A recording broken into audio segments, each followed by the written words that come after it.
Now, while you were there started to be allegations that something was going on with you and Ronnell. Do you know why people started to make those allegations and where that came from?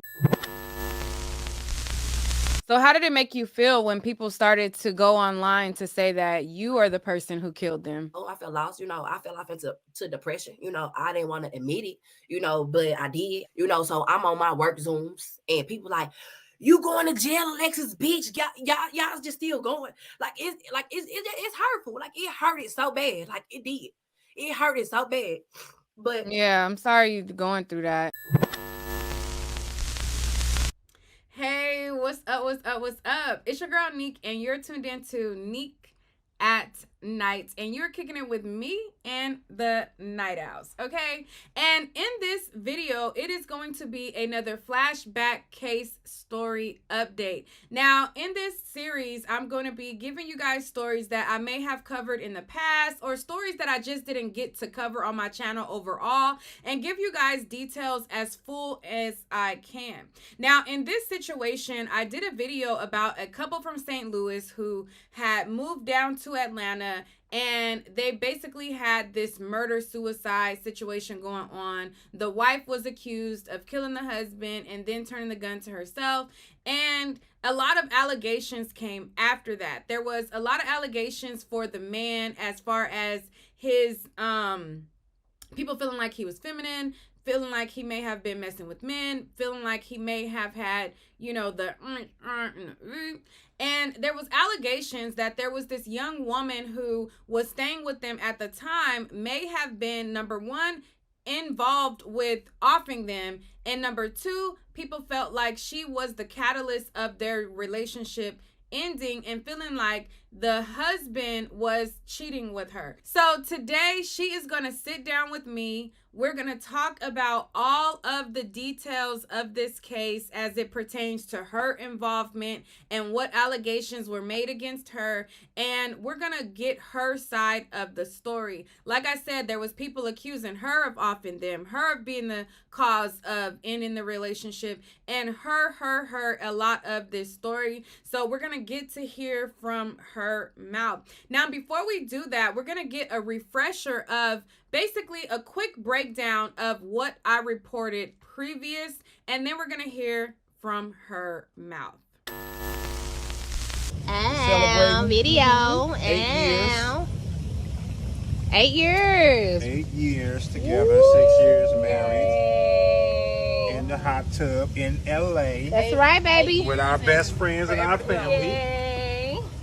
Celebrating with us. Here's to 8 years of putting up with me. Love y'all too. Look at me, I love y'all too. Hi, I'm Ronnell Burns, and this is my lovely wife, Kiana Burns. Hi. Today we're going to talk to you about entrepreneurship and how it greatly benefited our life. For those that don't know, my husband and myself, we've been entrepreneurs for the last 20 years. And our mission is to bring you guys along to become successful entrepreneurs as well.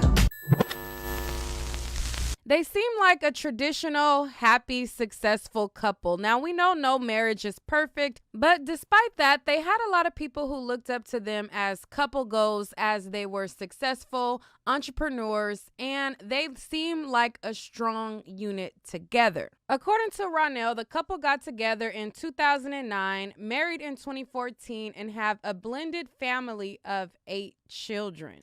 On the outside, they seem to have it all. A happy marriage, successful with money, assets. They had multiple businesses, and a lot of people felt like they were the it couple.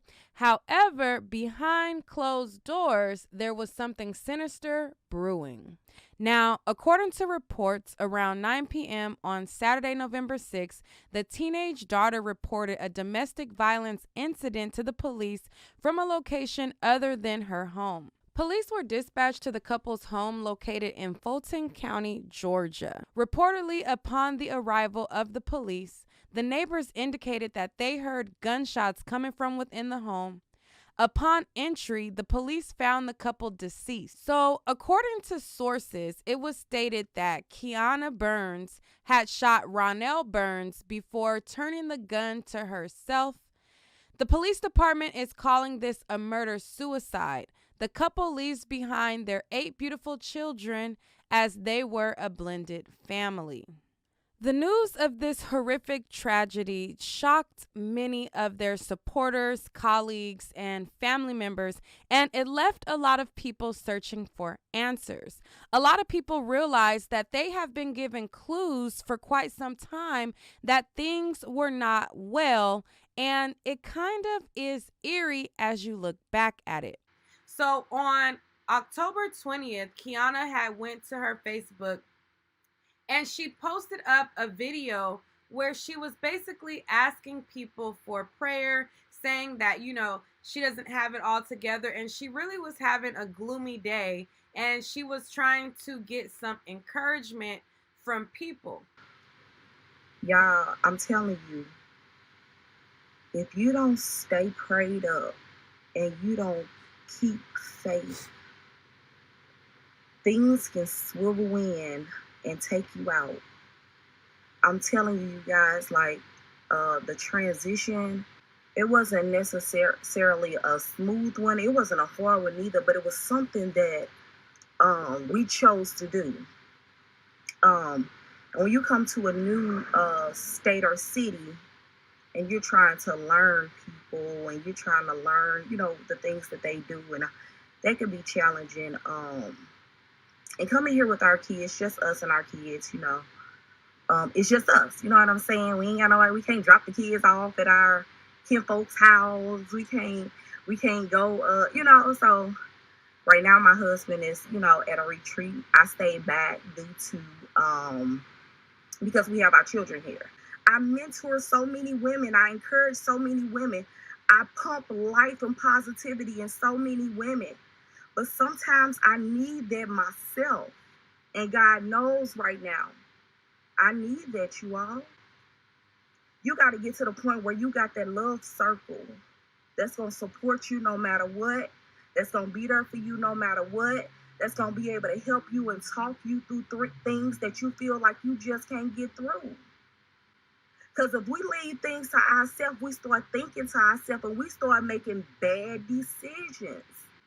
Because if we leave things to ourselves, we start thinking to ourselves and we start making bad decisions. You guys, I'm asking you one thing, because I really need it right now. I need prayer. I need prayer. I need strength. I need love. I do. Stay encouraged. I'm going to go in my home, go in my little prayer room. I'm going to talk to God. Y'all pray for me. And I promise I'm going to keep praying for everybody else that need encouragement. So as she asked for prayer, she titled the video Going Through Life. Then after she got off live, she posted another post to her Facebook account and she titled that Going Through Life as well. On October 23rd, just days after that, she took to her social media saying that she wishes that she could wake up from this nightmare and telling God that she needed strength. Now, there started to be a lot of questions when it was revealed that she had killed her husband and then turned the gun on herself. And a lot of people had a lot of questions as to why. So people started to dig and they started to find out that the day before this Facebook video, there was a filing of divorce from her husband.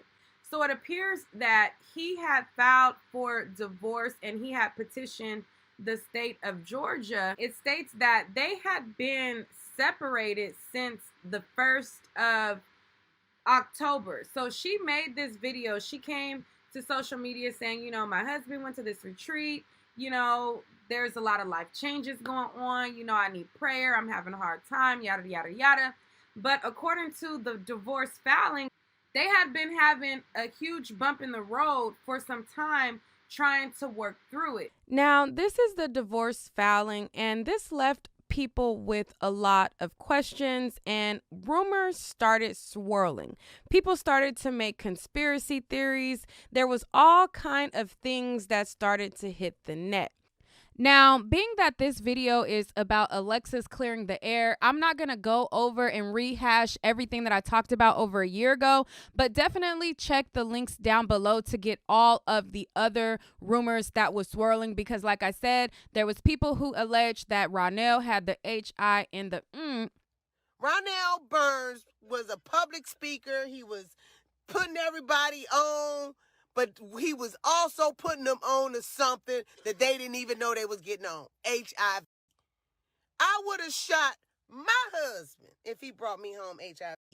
And then there was people who alleged that Kiana, the one who was responsible for this, they were saying that she had some infidelity with somebody that was really close to him. And then there was allegations of the infidelity with Alexis that I'm interviewing today, and her being accused and all of that.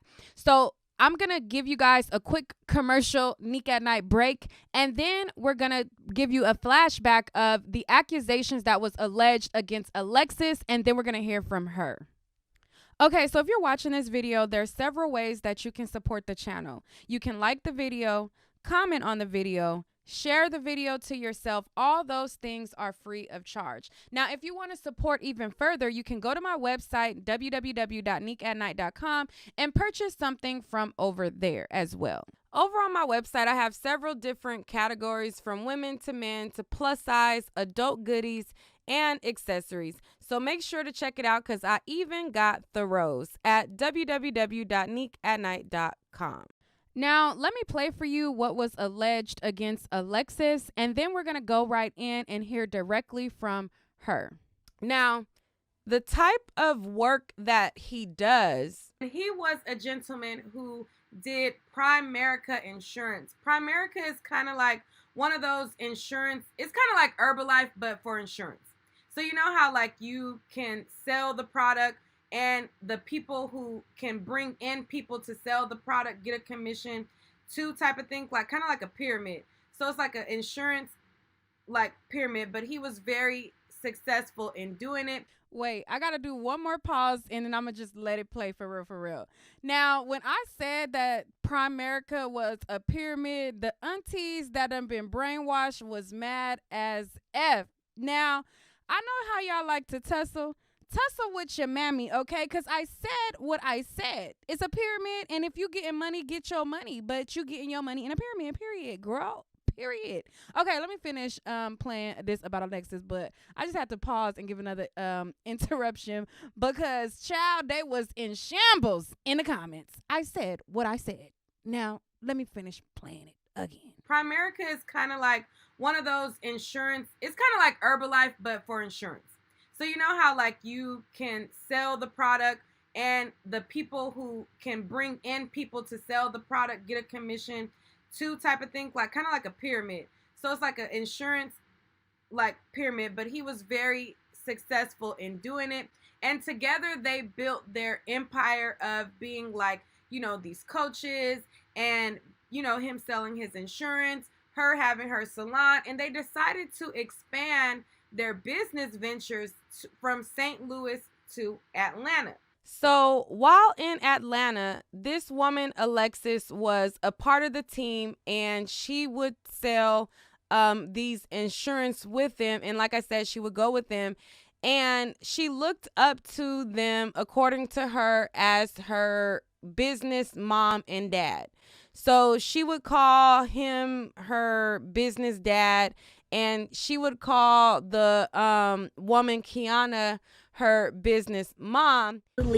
Wrote you a poem. The poem is titled Obama. The reason I call him Obama is because he's like the Barack Obama of our organization, and that's why I call Kiana Kishelle, because she's like the Michelle of this organization. So the poem is titled Obama. I'm just playing, but nah, happy birthday, coach. I'm just so thankful, so grateful to be up under your leadership. And like y'all, as my mama say, this my work daddy. Y'all, this straight my daddy. And I say, look, you hear me? This my business daddy. And like, I just really love you. And I just thank you for everything that you have done for me in this little bitty time. Okay, so as you can see, like I said, she called him her business dad, and she also called Kiana her business mom. And in this message, she shared a message where Kiana said that she looked up to her like a daughter. Now, when they passed away, like I said, there was rumors saying that people thought that, oh, he probably was messing with her and blah, blah, blah, blah. And there was a situation that unfolded between one of their children who claimed that she had stole property from them after they had been after they died. Her cousin had wrote to her and said, "Cousin, please don't let these people get to you. We know who you is and what type of person you is, so F them. I love you, babe." So one of their daughters wrote and said, "It don't matter what you know and what type of person she is because she still stole from them. So I don't give a damn. I want a public apology. Why she going around saying she didn't take nothing, but bring his ish back." Now, according to her post, her mother is Kiana and Ronnell is her stepfather, but she says that she's writing for the both of them. So over on her page, she said, "My mother was an amazing, caring, loving, dedicated, inspirational, and motivational woman. And so was my stepfather. I don't care what no one thinks about the situation because I knew them both. And I fought for my mother as hard as I could and won't stop now. No one knew the truth but them. Stop calling and texting me for information. It's none of your damn business. Let us process this ish, damn." Then in a separate post, she called out Alexis personally for what she said was the stolen items after she confronted her on another post. Now, she said, "Don't get to deleting ish now. I asked for what I asked for, and that's a public apology. So I'm waiting. Otherwise, me write on a post is going to be the least of your worries. I'm going to set out a whole bunch of stuff. How do you feel? Okay, taking I guess from people that you called parents, things after their death. Can't even apologize correctly to the family, but on here like you did nothing wrong. Alexis B blocked me from the other page because she knows she dead A wrong. I don't give a FB. You finna hear me and see me all that until you give us every effing thing, you deceitful hoe. Yeah, I'm on all that." Okay, it was kind of hard to read, but y'all get it. Anyways, so in the comments, they pressed her some more in the comments for what they said was the merchandise. I think they alleged that she took like a laptop, and they was down there alleging that she probably was messing with Ronnell, and they was alleging that she probably had murdered them. They was saying all kind of stuff under the comments, and the daughter was saying that she wanted a public apology and she wanted the things back. People was telling her to beat the girl up. I don't feel like screenshotting all those comments and things. They're there, okay? So then one of Alexis' friends tried to come to her defense and tried to tell the girl Marion, who is Kiana's daughter, like, "Listen, I've been trying to respect you because you're grieving, but my friend is grieving too, and she don't owe you an apology, blah, blah, blah." Like basically saying that they were capped and her best friend, it wouldn't be doing nothing like that. So then Alexis replied to her friend that took up to her and was like, "Girl, she blocked," in so many words. So that was that. So it was a lot going on, from the HIV allegations to the girl saying she had an abortion to them making allegations of the girl who worked with him to them saying that Kiana had messed with the cousin and saying that she messed with the business partner. I mean, when you type in their name and you click from profile to profile to profile to profile, it's allegation after allegation after allegation after allegation. All right, so y'all get the gist of everything that was going on. I had so much more info in the video that I did a full breakdown. Definitely go and check that out as well because it was so much said. I had totally forgot to tell y'all about there was like a side chick. It was a whole lot. So go to my other video and all of that. Now, let's get into what Alexis has to say to clear her side of the story, and let's do it. Hey, what's up? What's up? How are you doing today? We have a special guest by the name of Alexis Martin. So I just want to pass the buck to you, and we'll go from the beginning. So you met the couple when? I met the couple The exact year, I believe it was 2015. Back in Okay. 2015. Okay, so at the time of their passing, you had known them for what is that? 4 or 5 years? No, that's about 6 years. 6 So years? yeah, Okay. about 5, 6 years. Yes. Okay. And so once you met them in St. Louis? Yes, I met them in St. Louis, Missouri. Yes. Okay. And then once you met them in St. Louis, Missouri, you then moved in with them in Atlanta? No, actually, when I met them back in 2015, they actually recruited me into the business, into the financial Okay. business that they were in. But I was like, I can't do that. So I quit, but we always kept in touch. Like they threw the biggest party. So I'm a party girl. So I was always at the party, but we always had like a really, really good relationship. Mm-hmm. And so back in 2000, I say 19, I was kind of fed up, with some of the life decisions that I was making, the dead end jobs, just couldn't really figure life out. And I was just like, shoot, I'm gonna come back, up under their leadership.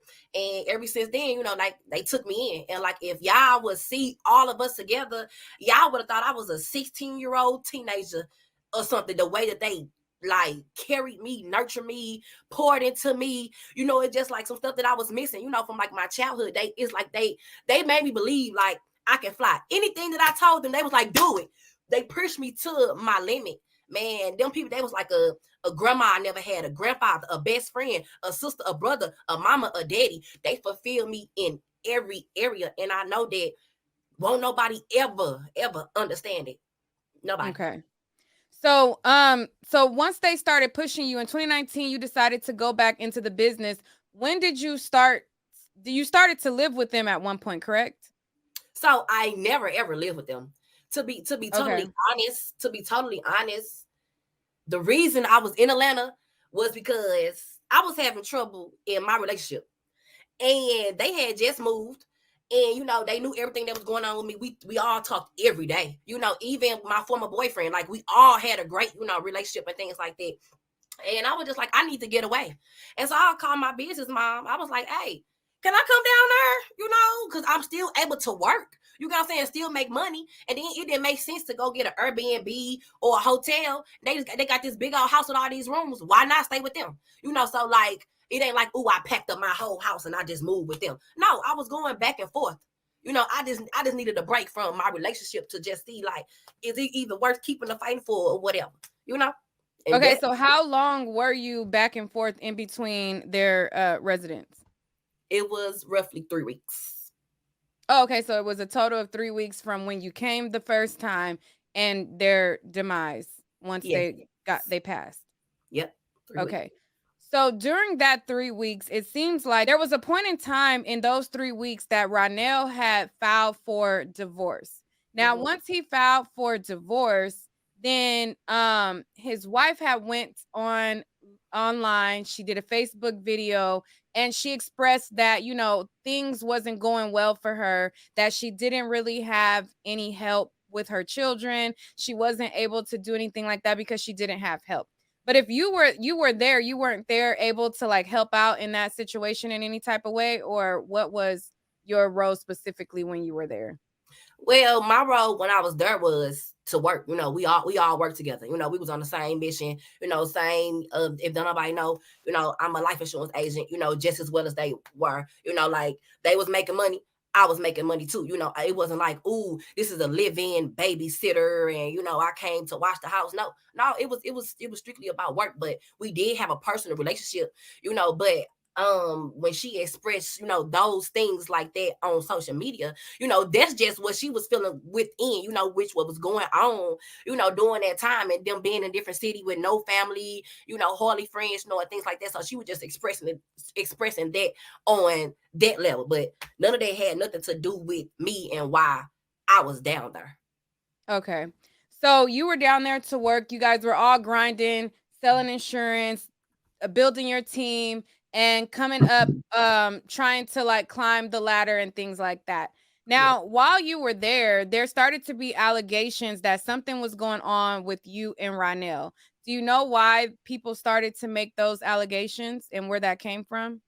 And is Well, there any truth to it? Well, that didn't even come until after they were pronounced dead, because let them tell it, didn't nobody know I was out there. People that should have known, or who didn't understand what she doing out there. Like, if you was close enough to them, you would have known why I was out there, or you would have known that I was there. But to shut down all the rumors, yes, yeah. Look, yes, he did. It was said that he messed with people in the business, but he wasn't messing with Alexis Morton. We didn't have that type of relationship. Like I told y'all, he was like a grandpa, a best friend, a brother, a father. This type of relationship that we had. We no entanglement. So there is proof that he did mess with other people in the business. Yeah, He was cheating with other women in you guys' business. Yeah, that's no secret at all.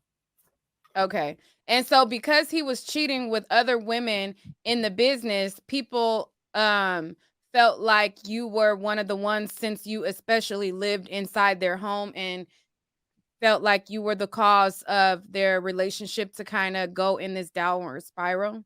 Correct. So did either one of them confide in you about any of that? What? Infidelity, or the problems that they were having? By us having a good relationship, like I seen it, firsthand. I didn't see no cheating or, none of that type of stuff. That wasn't our relationship. There wasn't no conversations, that they included me in, because it's at the same time, I'm still, I'm still a business partner, and things like that. But no, they didn't include me in that aspect of things. So no. Okay. So let's fast forward to the night of the shooting.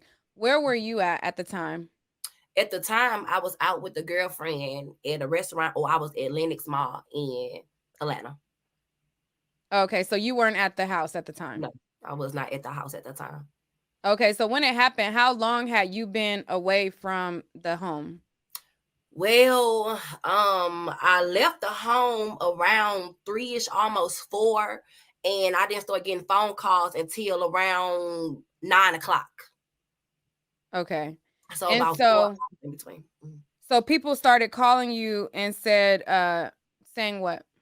I was getting phone calls and text messages like, "What happened to my parents?" I didn't even know what to say, because first of all, I'm like, who got my number that's asking about their parents, and what were they talking about? I thought people had the wrong number. I didn't think, baby, this right here, I ain't think this was gonna lead to them phone calls and them text messages. But they just kept on saying, "What happened with my parents?" I'm like, what y'all mean? What happened to your parents? And one of the daughters ended up calling me, and I'm like, who is this? I don't even know how they got my number, because I don't have a relationship with their oldest children, and things like that. Even though, yes, I've been around for years, I never ever really met their kids, and things like that. And so I'm just like, first I was like, how y'all get my number? But then again, what do you mean? What happened to your parents? I'm like, they like, ain't you in Atlanta? I'm like, yeah, I'm in Atlanta, but I've been gone, since earlier. I don't know what happened to your parents. So I was actually, Kiana, she asked me if I could stay at a hotel actually that night to get them some alone time. And this is the first time that they was alone, without anybody in the house, no kids, no nothing, no me, nobody. This is their first time, being by themselves. And I was like, heck yeah, because I'm like, shoot, y'all finna work on this divorce. It ain't gonna be no more divorce mess. You get what I'm saying? I'm excited. I was glad that she said that. And I was on my way to the hotel actually. And when I got them text messages and phone calls, babe, I did 100 miles back to the house. I was 45 minutes across town. Okay, so once you get back to the house, then what did you uncover at that time? So on my way back to the house, I called one of the daughters back, and I was like, okay, what's going on? And I believe it was one of their mothers. I can't remember which daughter I was talking to at the time. And they was like, if you don't know, well, you will soon find out. So I was thrown off. I was like, what? But it kind of calmed me down because that meant like, okay, somebody talked to them. Maybe they done got into a fight, or you get what I'm saying? They was able to call somebody, or it's just a mess like that going on because, of course, they're going through a divorce.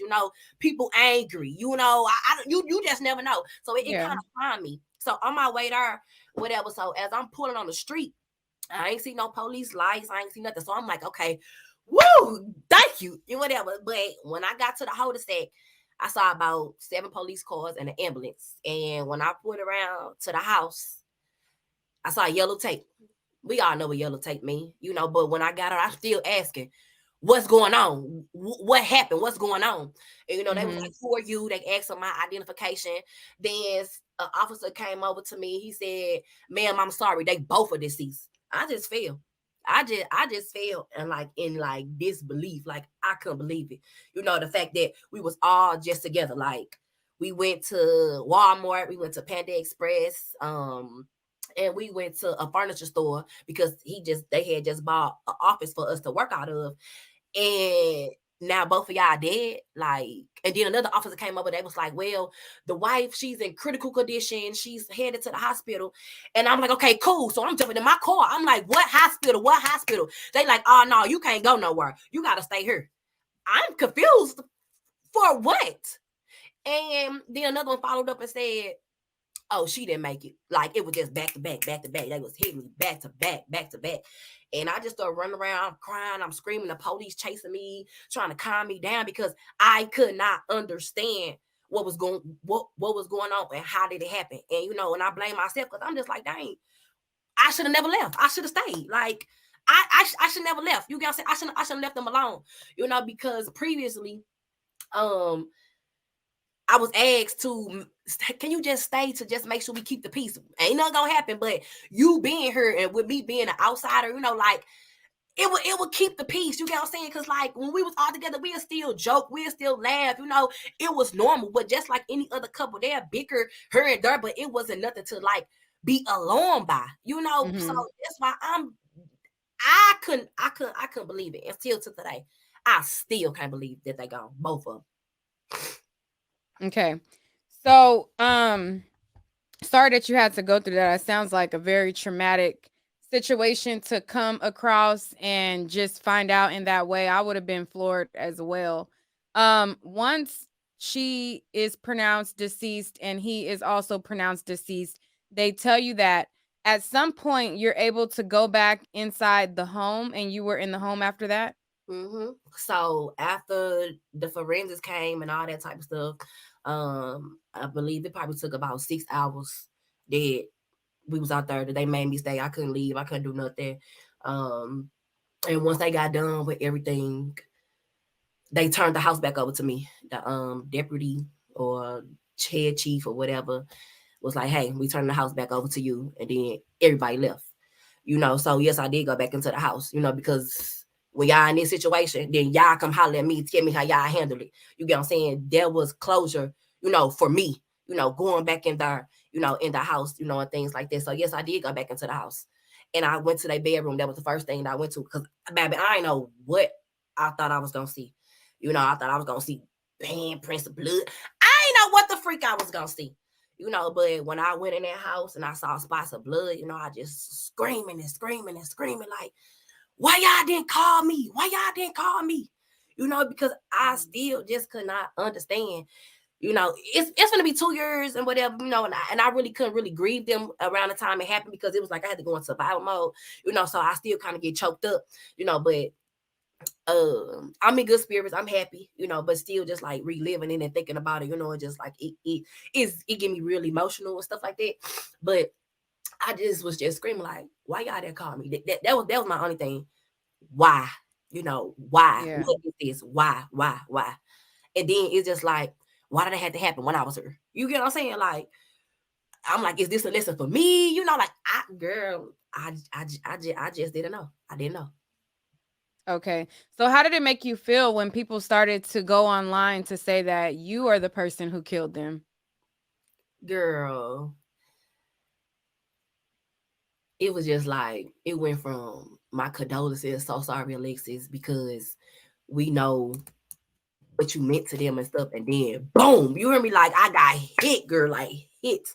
When I say I didn't see none of this coming, I didn't see none of that coming. I didn't see baby, how I felt in that moment was just like I couldn't believe it, like, and then the fact that nobody wanted to have a sit down, a civil conversation with me to even ask me one question.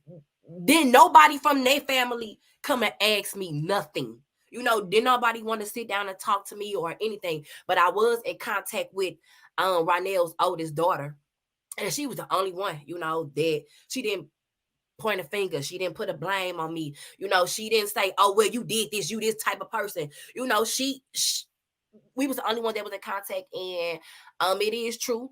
I did have Ronnell's book bag with his laptop with all his Primerica work stuff. Oops, I don't know if I'm supposed to say the name of the business, but with all his work stuff in there and his ring and things like that. And that's all she wanted, but like when I sat down and talked to her, she didn't want to know nothing. She was just like, Alexis, I don't want to know nothing. I just want my daddy ring. That's it. She was like, that's it, that's all. But I just felt like I felt so lost and low in a moment, at some points, I felt like I was to blame. Of course, like I said, for leaving them, but not because, we in a relationship and I killed them. Baby, a person don't even like guns, getting accused of murder. Like, what? Like a thief, like tampering evidence. The police questioned me outside, about why the cameras were turned. I'm like, I'm out here with y'all, so how do I know what's going on up in their house? The cameras, their surveillance cameras was turned, you said? Yeah, like they had cameras inside the house. And they was like turned different ways or whatever. I don't know. Like away from the original point of yeah, where they were. Yeah, they say like they was like turned around or whatever. And I was like, I'm out here with y'all, so how was know? Like what? And so like, yeah, I feel low. I feel lost. I fell off into depression. I didn't want to admit it, but I did. I stopped working. I had people on our work because we work off of Zoom. We're in a Zoom area and things like that. And I make my money with my face, so I'm on my work Zooms and people like, you going to jail, Alexis, bitch, get them back they shit. You get what I'm saying? Like, it was hurtful. And then if you know me, y'all know, like, I'm a type of person that always laughing, always telling jokes. I'm a lifter upper. Like, if you having a bad day, I can say something to you that just lift you up. Like, I'm a people's person. I'm very outgoing. I'm loud, very opinionated, all that type of stuff. Like, and for them to put all that on me, it kind of seemed like they was trying to cover up the facts of the matter, and like they needed somebody to blame. And since, Alexis was there, and to the world, I'm just this girl, I'm attractive and stuff, but I'm just this girl to the world, not knowing who I am and what type of role I really played for them. I feel like I was placed there for the both of them. I was there for both of them. I seen both of them cry. I was there to wipe both of their tears. You get what I'm saying? Like, yes, it was peaceful, but it was kind of hard at the same time because I'm just like, damn, these are the two strongest people that I know. I ain't never, ever seen them that low, ever, and like they was always the strong people for everybody around them. So now I'm like, okay, this is my time to be there for them, be a shoulder that they can lean and cry on, but at the same time, I still didn't know what to do, like that shit was hard. Like, did nobody getting their car to come and see about them? Did nobody catch no hour and 45-minute flight to come and see about them? I was there, but I took the hardest punch. You get what I'm saying? They both gone. I'm here. I still gotta live. You get what I'm saying? Like, and then I still her stuff till today. Like, y'all not done. Y'all not done punishing me. Y'all just still going. Like, it's hurtful. Like, it hurted so bad. Like, it did. It hurted so bad. But yeah, I'm sorry you're going through that, or you had to go through that. I couldn't imagine just, being somewhere and just happen to be, in the area and, being accused of doing such a thing and then still being accused to this day. I mean, so you said the only person that you talked to was the older daughter? Yeah. And so her position now, what's her position now? What you mean? With you, or how she feels about you now? Oh, I mean, the relationship, is still cordial. Like if we see each other, we'll say hey, and things like that. So like nothing too much, nothing extra. Oh, okay. As far as the book bag, so the book bag that was that you basically had in your possession, you took it from the home with his possessions in it and then you left and you went somewhere else. Is that kind of what happened with that? So of course, by me going back and forth, I had things in the house. So I packed up my things and I had his book bag, not because, I'm trying to hide something. It was something in the laptop that, man, I ain't even had a man password. You get what I'm saying? And it was Apple. So if you don't got the password, you cannot get it. You cannot get into that laptop, or whatever. But I just had it because it was like sentimental. You get what I'm saying? Like I was there building. We was there building business. You get what I'm saying? So it was just like a keepsake. So Oh, okay. So you wanted to keep his laptop to remember him by? well, it wasn't like, ooh, let me keep the laptop. I had the whole book bag. Oh, So okay. whatever was in the book bag was just work stuff, whatever. I didn't know the laptop was in there, of course, until I looked, but I just grabbed the book bag. Okay. And then you gave it to the daughter once she confronted you about it? Well, it wasn't necessarily like a confront, because that was a choice that I made because I didn't have to give nothing back, So with her being the only one, that had a little something, for me, I was like, her, yeah, I give it to you. You get what I'm saying? So it Mhm. wasn't like a confront or any of that. It was a conversation. Yeah. So now going forward, how are you coping with the situation? Like are you in counseling? Are you in therapy? Like what are you doing to you know, deal with the situation? So I Being did. that you still attacked from people today. So I did do counseling, but I couldn't really trust nobody here because it was just like, dang, the story was so big to the point I was just like, even though yes, we signed documents like, oh, you can't say nothing. I just didn't know who I can trust, regardless if it was a counselor or not. So I had to fly 2,000 miles away, to go and get help. I actually did a retreat in Sedona to go and get help. I was able to let loose. I was able to scream, shout, and cry, without like in a judge free zone, which were, I needed. I know that I don't know a soul there. I was able to open up, with a lot of things, especially things like that happen, like from child trauma, to now, I was able to release. And so that's what really helped me. And it's crazy because before I had left my retreat, I straight caught the Holy Ghost. Like I Mhm. caught the Holy Ghost. Like I ain't never felt that before. And I knew that I was on the right path. And I knew that retreat had really helped me. And like when I came back, I still was depressed. It took a minute for me to climb out of that. But one day I woke up, I was like, Alexis, this ain't you. Like you don't even do the stuff that was fun to you no more. You don't go nowhere. You put up. I ain't working 8 months. Like I just sat in the crib 8 months. Man, Mhm. you got what I'm saying? Like, in order for me to make money, baby, I gotta talk to people. I gotta get out here. I gotta get on these Zooms. I ain't do none of that. And I said, Les, you gotta get up. This ain't you. This ain't you, baby girl. And from that day, like I've been getting back to myself. I'm back out, in the public, and just when I first came out, yes, I was a little nervous, just to see how people would perceive me and receive me because people do a lot of stuff for likes, shares, views, and all that type of stuff. I don't know who believe what. And but like when I come back out, people's like, dang, what's up? Where you been? Like they miss me or something, because like I am a known popular girl here in St. Louis, but it was just like, dang, the people miss me. I'm back, but Mhm. definitely counseling, and I want to tell people like, hey, just because you go get counseling, it don't mean that you crazy or something wrong with you or you did something. Sometimes an outsider may help you. Your mama, your homegirl, your homeboy may not always have all the right answers. Go and get the counseling. Go get it. Right, right. I agree with that. Counseling definitely helps in a lot of situations. So going forward, do you have any advice to people who could be caught in this similar situation or anything like that because you went through something traumatic, you were accused of being the culprit and you were able to basically be the woman that you are today back at square one doing your business and everything like that. So do you have any advice to anybody who may be watching who probably been in something similar?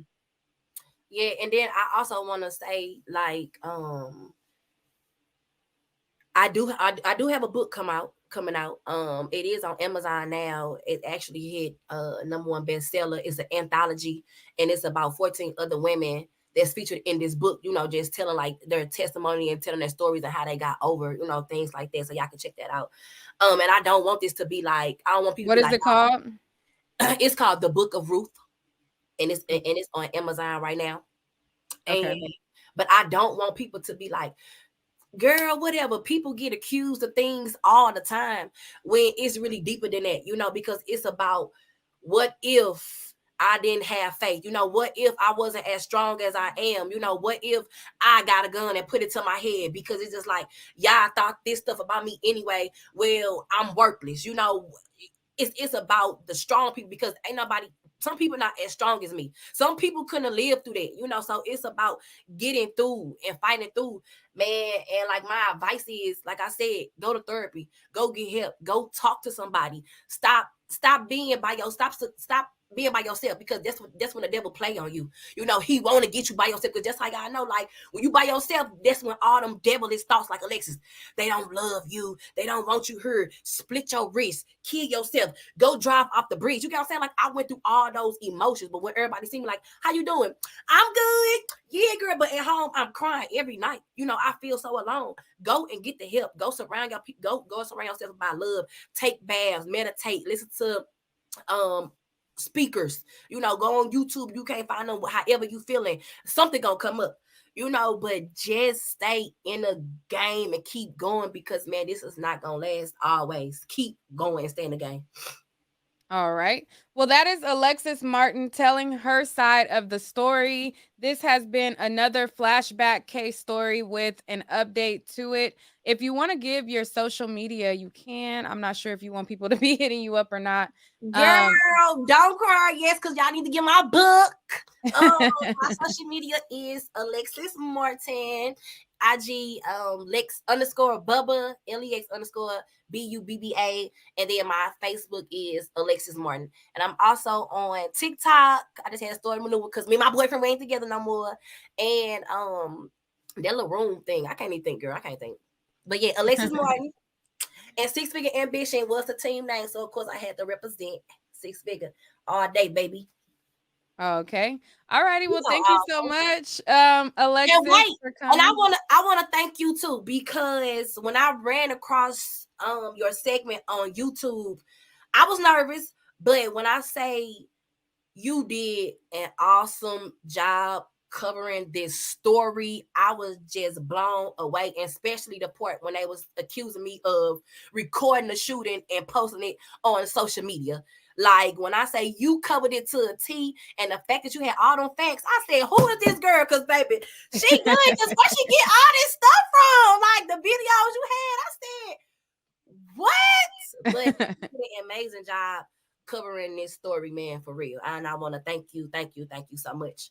All right. Thank you so much, too. I appreciate you coming on and sharing your side. A lot of times, stories happen and there's so many questions that people have. And being that it happened like right then and there is too fresh to relive. So, I'm glad to have you come and revisit and talk about it and clear your side of the story and speak your piece, because under my comments, there was a lot of people who felt some type of way, one way or another.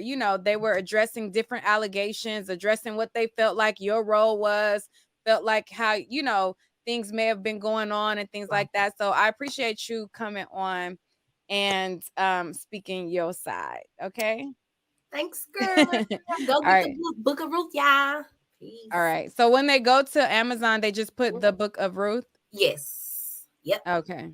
Describe like what the cover may look like or something if there's like a duplicate. Yeah, it's black with yellow wording. And so my chapter is the 3rd chapter, and I'm going into a little more detail about the beginning, middle, and the end of that situation, because this is actually my first time actually going into detail with you like this today. Okay. All right. So we have the exclusive. And I Yes. appreciate you for coming. Thank you for having me. All right, guys, that's all for this video. Thank you for watching. If you guys watched this video all the way through and this is your first time here, you are officially a night owl. Now, those of you guys who've been a night owl, y'all already know the deal. Let me know what you guys think down below. Make sure to like the video. And if you are a person who wants to help a sister out with her algorithm and engagement, you can share the video, like the video, and if you don't have anybody to share the video to, you can share the video to yourself and send it to yourself in an email. That helps me out a lot because YouTube looks at it like, okay, you know, people is really sharing this video and, you know, caring about it and things like that. And y'all already know also, in addition, that y'all can always support via my website as well. www.neekatnight.com is my website where you guys can further your support as well. Until next time, I'll see you guys on the next one.